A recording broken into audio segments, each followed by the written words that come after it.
Кој е вашиот коментар вчера за изјавата на хроничниот претседател Црвенковски дека 7 години поточно не е оптимист дека ќе влеземе во Европската унија за 7 години и како гледате на неговиот предлог план како да се забрзаме процесот кон Европската унија?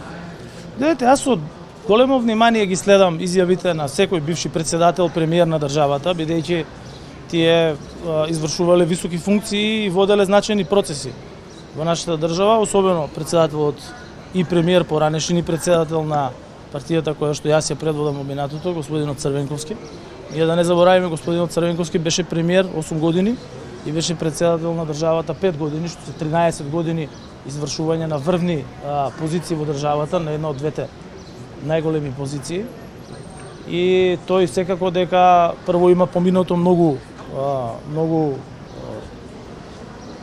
искуства во текот на своите мандати и има учествувано во носењето на голем број одлуки.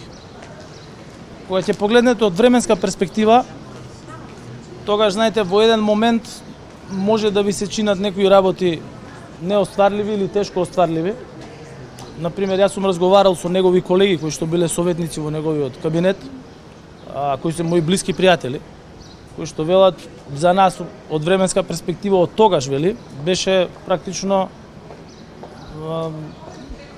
несватливо дека може да се дојде до договор со Бугарија и државата, со Грција и државата да стане членка на НАТО.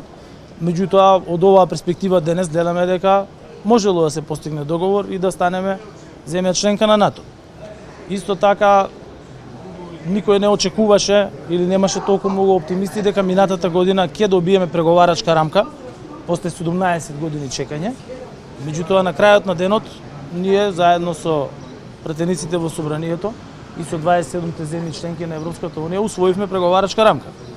Така да, јас верувам дека ние до 2030 година можеме да бидеме членка на Европска унија, доколку ги донесеме одлуките кои што се очекуваат од нас и подоцна да го довршиме и процесот на скрининг, да ги донесеме, да ги отвориме поглавјата и да ги затвориме поглавјата. За тоа веќе постои поддршка и отворен прозорец од страна на Европската унија во светло на овој геополитички момент во кој што се наоѓаме сега после војната во Украина од неоправданиот напад на Русија.